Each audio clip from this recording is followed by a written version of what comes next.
Well, ladies and gentlemen, we have ourselves some very shocking news. This information comes to us from the Smite 2 developers. Now, Smite 2 is a MOBA that I haven't personally played. I played the original one and I actually liked it in the beginning, but then I kind of just fell off with it and went back to League of Legends back when I played League. But that's besides the point. Smite 2 is clearly suffering and has been suffering for a while. I did a video a little while back talking about the potential layoffs that may be coming their way, and now we essentially have those answers. Smite 2 Hi-Rez developer studios decided that instead of letting go of their developers, instead of letting go of people who were, I guess, doing the work, they decided it was in their best interest to actually fire the CEO and other executives at the company and keep all of the developers on payroll. So let's get into the video, but before we do that, special shout out to the 89,200 plus legends that are subscribed to this channel right now,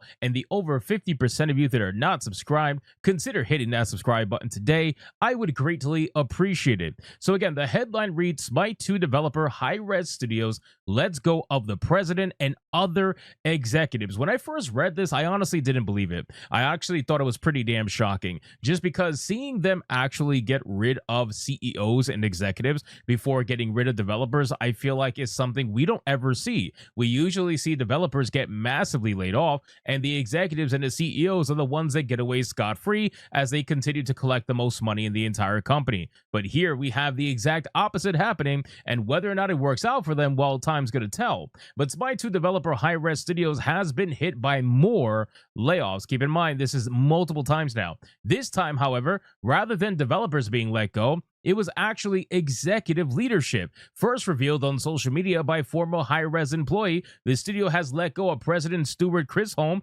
executive producer Travis Brown, and another senior staff member known as Radar. The news was then confirmed on Reddit by Alex Cantator, who said that he is now leading the development team at subsidiary Titan Forge. This is a huge thing, okay? The first time they experienced layoffs, they got rid of developers, and clearly that didn't work. So now they're looking to get rid of pretty much a lot of their executives and their CEO, and they're going to see if that works. But at the end of the day, it looks like this studio is bleeding out. I don't really see Smite 2 or Hi-Rez lasting very long, considering that they've had multiple rounds of layoffs. They are now firing their executive branch. Things are clearly not looking good. They are on their last leg, and they're hoping to get by running on essentially a skeleton crew that's going to have no executive leadership or very little executive leadership. But unfortunately, there were a handful of layoffs in senior management positions only last Thursday, according to Cantador, under his username Killgoon. What? Okay. Stu is transitioning away from Hi-Rez as part of this. Travis and Radar were also affected, as well as two folks in senior management on the Rally Here side of the business. I am very sad to be losing all of them. Cantador said that the board at Hi-Rez Studios felt that the company had a lot of senior management in relation to its current size. You know what? That's a great thing, though. That's a great thing. I'm glad that there are studios out there that are recognizing just how bloated they actually are in their company. There is nothing wrong with admitting that you're bloated, and you got to cut some fat and you got to cut some people out of the company, man. It's ridiculous how many people are actively employed at some of these studios that don't produce mega hits, right? It would be one thing if you were working for Rockstar and you're about to release Grand Theft Auto 6 knowing you're going to make billions upon billions of dollars for the next 10 years on the same damn game. But not everybody is like that. It's insane how some of these other studios that will have 200, 300, 400 employees, and the last game they put out hit a concurrent playership of like 10,000. It doesn't make any sense, man. Where was this money coming from? Well, you guys already know the answer to that. But after the news of the move started to make rounds, Chris Holm took to LinkedIn to officially announce his actual departure, claiming his departure has been discussed for a long time now. He says it's bittersweet to share that in June, I'm leaving Hi-Rez Studios after 17 years. Chris Holm said this is a transition that has been discussed for a long time, but the timing was finally right. No, I think the money was finally dry. I think that's more to do with it than the actual timing. I think it's safe to say that these kind of studios, and as I've been saying it in all my videos, you guys know, these kind of studios have been subsidized for a long time. I don't know how good Smite 2 is doing. I know Smite 1 was a fairly decent success when it first came out, and then it kind of dwindled over time, but I'm not sure exactly how Smite 2 is doing. All I know is it's pretty clear that the game cannot be doing that well if the studio is experiencing multiple layoffs and now they're firing their executive branch, or at least most of them anyway. That is a big deal to this company. He then added, apparently, that he's excited about new projects that he'll be working on in the future, while also admitting that things have been tough at Hi-Rez over the last few years. And again, few years. How is it that things have been so tough over the last few years, and yet every single one of them kept their jobs? They only started experiencing layoffs recently, and that's because suddenly, what, the timing is right? No. The money is not there. The subsidization is not there. It is not as easy to subsidize these companies as it was a few years ago. These studios know that. So now you end up with a situation where, reality comes in, setting in, man. They're going to start knocking on the door, and you're going to have to answer the call.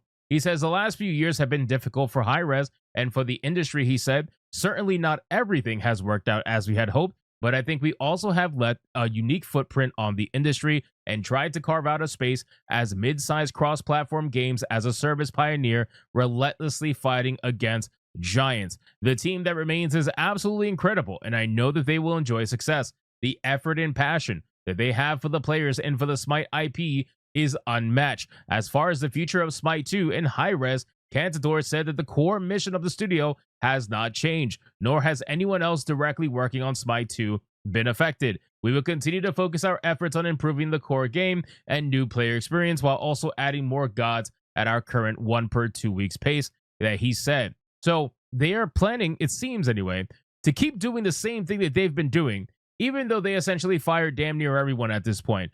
I don't understand why people think that's going to work. And again, I know they're doing this pace of, like they said, 1 per 2 weeks pace for a brand new god added to the game. So that's basically 2 gods a month on average. I understand you're trying to hold up to that, but there clearly must be other issues with the game that are preventing you from being a success. You should probably start looking at changing things up instead of just saying, hey, we're going to double down on what we've been doing for a while now, but now we're going to be doing it with a lot less payroll and a lot less executive oversight, because we clearly think that's going to work, right? We clearly think that's going to be the best idea for us. I think that's going to be a bad idea. But again, back in February, Hi-Rez held layoffs that impacted roughly 70 people. Most of those layoffs involved people working on Paladins in the original Smite, while Smite 2 remained the studio's priority. 70 people, and those were mostly developers. So now, I don't know how many people got fired now. I gotta imagine not many, because yes, you may have too many executives, but they're never going to be as many executives as there is developers, let's say. So if they fired 70 people back in February, needless to say, it's probably like 1/5 of that, or 1/4 of that at its highest. They probably, fired maybe like 15 people, 20 people, who really knows? But the CEO is definitely one of them, and that is huge news for this particular studio. So we'll see what ends up happening with Smite 2 as time goes on. I'm sure a lot of you guys probably play Smite that is watching this video, and I would really love to hear from you. If you could do me a favor, leave a comment down below and let me know, are you happy with Smite? Has Smite been giving you exactly what you're looking for as a player of Smite? And if not, what's missing? What is going wrong with this video game? Why are they struggling so much to you personally, as someone who has invested time in this product known as Smite? You could let me know in the comments down below. And if you are not a player of Smite, let me know overall what you think about this entire situation. Do you think this is going to be a good thing? Do you believe that getting rid of the CEO and the executives instead of more developers is going to be a good thing? And if so, why is that? Are we strictly talking about budgetary concerns, or are we talking about the fact that it all starts from the top and dwindles its way down from there? With no new executive leadership taking over, is this really going to actually fix things, or are we only band-aiding what's eventually going to be the ultimate demise of Hi-Rez Studios and probably the shutdown of Smite 2 overall if they cannot sustain itself? You can let me know in the comments down below. So thank you guys so much for watching this video, and special shout out to all of the Bigot Army members who have joined this channel and hit that join button and taken the extra step. I appreciate all 1,600 of you, and if you are not a member of this channel, consider hitting that join button today. I would greatly appreciate it. Thank you so much for watching this video, and I will see you guys on the next one. Hypnotic out.